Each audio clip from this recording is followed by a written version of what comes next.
வணக்கம், என் பெயர் டாக்டர் புரு தவான். இன்று இந்த வீடியோவில் சிறுநீரக செயலிழப்பு நோயாளிகள் எந்த பருப்பு வகைகளை சாப்பிடலாம் என்று பற்றி பேசுகின்றோம். பருப்பு என்றால் புரதம், புரதம் என்றால் கிரியேட்டினின். பருப்பு சாப்பிடுவதால் புரதம் குறைந்து போகும் என்றும், புரதத்தை இழப்பதன் மூலம் கிரியேட்டினின் உருவாகும் என்றும் உங்கள் வீடியோக்களில் அடிக்கடி உங்கள் மனதில் தோன்றுகின்றது. பல நோயாளிகளுக்கு இந்த பொருள் பற்றிய பேச்சு மிகவும் பயப்படுகிறது. அவர்கள் கேள்விகளை கேட்க பயப்படுகின்றனர். ஆனால் உங்களுக்கு புரிந்து கொள்ள வேண்டியது, உங்கள் உடலில் சாப்பிட வேண்டிய சிறுநீரக உறுப்பு மட்டும் அல்ல, நம் உடலில் உள்ள அனைத்து உறுப்புகளையும் சாப்பிட வேண்டும். பெரும்பாலும் சிறுநீரக செயலிழப்பு நோயாளிகள் ஒரு பெரிய தவறு செய்கிறார்கள்.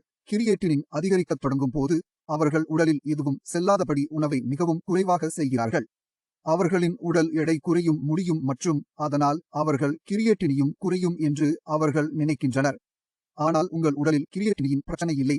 உங்கள் உடலில் உள்ள பிரச்சனை உங்கள் சிறுநீரகத்தில் உள்ளது. உங்கள் உடலிலும் என் உடலிலும் கிரியேட்டின் அளவு ஒப்படையாக இருக்கின்றது. உடல்களில் ஒரே ஒரு வித்தியாசம் மட்டுமே உள்ளது. என் சிறுநீரகம் அனைத்து கிரியேட்டினையும் நீக்குகிறது. ஆனால் சிறுநீரக செயலிழப்பு நோயாளியின் உடலில் சிறுநீரகத்தின் வேலையை செய்ய முடியாது என்று காரணமாக கிரியேட்டினும் உடலில் சேர்க்கப்படுகின்றது மற்றும் அது வெளியே வர முடியாது. இதன் காரணமாக அளவுகள் அதிகரிக்கத் தொடங்குகின்றன. இப்போது ஒரு நோயாளி தனது கிரியேட்டினை குறைக்க விரும்பினால் நாம் 2 முறைகளில் செயல்படுத்தலாம். ஒன்று, உடலில் உள்ள கிரியேட்டினை குறைப்பது. இரண்டாவது, உடலில் இருந்து கிரியேட்டினை மேலும் அகற்ற வேண்டும். பெரும்பாலும் நோயாளிகள் உடலில் கிரியேட்டினை குறைப்பதற்காக தங்களது உணவில் உடைய புரதங்களை அகற்றி அதிலிருந்து கிரியேட்டினை அதிகரிக்க முயற்சிக்கிறார்கள்.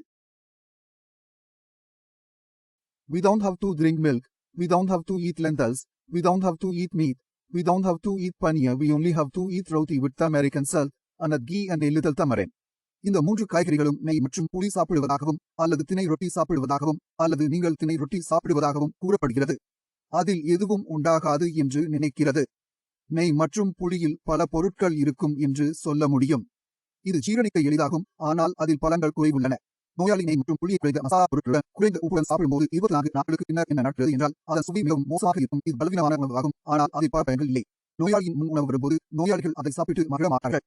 Because if I tell you to eat chocolate every day, you might be able to eat it for one day, but can you eat it on the second or third day? You won't be able to eat it. Chocolate சாப்பிடுவதே உங்கள் தானியங்கி போக்கு. இங்கு நெய் மற்றும் புளியை நாங்கள் முன்னிட்டும் பிடிக்கவில்லை. ஆனால் முடிவு என்ன? நோயாளின் பசியின் வருத்தம் முடிந்தது. நோயாளி இப்போது நீங்கள் உணவு சாப்பிடாத போது உங்கள் உடலின் எடை குறையும். So normally, if we eat less food, we can lose up to 2 kgs of weight within a month. But if we don't eat properly, the weight loss may not be effective. இப்போது 5 kilo எடை குறைவாக இருக்கும் என்று என் உடல் நிறை விகிதம் குறையும்.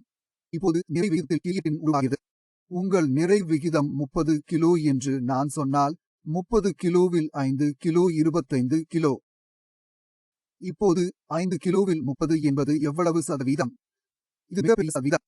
இப்போது இந்த சதவீதம் குறைவாக இருக்கின்றது. எனவே உங்கள் கிரியேட்டினின் நிறை விகிதம் குறைந்துள்ளது. இதனால் கிரியேட்டினின் அளவு முதலில் குறைந்து போகும். முன்பு உங்கள் நிலை 5 ஆக இருந்தது, இப்போது அது 4.5 ஆக குறைந்துள்ளது. இப்போது பிரச்சனை என்னவென்றால், நீங்கள் சரியாக உணவு சாப்பிடாத 1 மாதம், 1.5 மாதம், 2 மாதங்களில் உடல் பலவீனம் உருவாகுகிறது. இங்கே உங்கள் சிறுநீரகங்கள் சரியாகவில்லை. கிரியேட்டினின் அளவு குறைந்துவிட்டது, ஆனால் அடுத்த 2 மாதங்களில் அது மீண்டும் அதிகரிக்க தொடங்குகிறது. உங்கள் சிறுநீரகங்கள் வேலை செய்வதற்கான வலிமையை பெற முடியவில்லை என்று காரணம். நீங்கள் உணவை உண்ணாததால் அவர்கள் குணமடைவதற்கான வலிமையை பெறவில்லை. இதனால் 5 இருந்து 4.5க்கு குறைந்த கிரியேட்டினின் மதிப்பு குறைந்து போனது, ஆனால் அது 6 ஆக அதிகரிக்கப்பட்டு 7க்கு செல்கிறது. மருத்துவர் கூறுகின்றார், கூடியவர்களுக்கு இப்போது உங்கள் நிலை மேம்படுத்த வேண்டும், அங்கேயும் உங்கள் டயாலிசிஸ் செய்ய வேண்டும். இப்போது பிரச்சனை இங்கிருந்துதான் தொடங்குகிறது. இப்போது உடலுக்கு டயாலிசிஸ் தேவைப்படுகிறதும் அது மிகவும் தேவைப்படுகிறது. அது இல்லையெனில் நீங்கள் உயிர் வாழ முடியாது. இப்போது உடலுக்கு வலிமை இல்லை. ஆனால் சிறுநீரக செயலிழப்பு நோயாளிகளில் மிகவும் பெரிய தவறு என்றால் அவர்கள் சரியாக சாப்பிடுவதை நிறுத்துவது அல்லது மிகவும் கடுமையாக சாப்பிடுவது என்றால் இதுவரை நாம் காணும் பெரிய தவறு. முன்னர் போக்குவரத்து நோயாளியின் உடலில் சிறுநீரகங்கள் மட்டுமே சேதமடைந்து வருகின்றன. இப்போது முழு உடலும் ஏற்கனவே சேதமடைந்துள்ளது. டயாலிசிஸ் செய்ய முடியாது என்பது ஏற்கனவே பலவீனமாக உள்ளது. மற்றொரு காரணமாக நோயாளியின் இதயமும் பலவீனமாக இருக்கலாம் என்றும் அவர் இரத்தத்தை பம்பு செய்ய முடியாது என்றும் சொல்லலாம். பிபி நிறைய வீழ்ச்சியடைய தொடங்குகிறது. 90, 60, 50, 40 பிபி போகின்றது. அது மிகவும் குறைவாக இருக்கின்றது என்பதால் நோயாளியின் இதயம் குறைந்து போகிறது என்பதை நாங்கள் அறிவோம். இந்த பேராசையில் எவ்வளவு வேலை செய்தாலும் நோயாளி உயிரிழப்பு அடைய முடியாது. And in such a condition, if the patient undergoes dialysis, they may not survive for more than 3 or 4 months. அதன் பிறகு அவரது உடல் முடிவடைகிறது. ஏனெனில் டயாலிசிஸில் பிரச்சனை என்பது உடலில் மாற்றம் வருகிறது.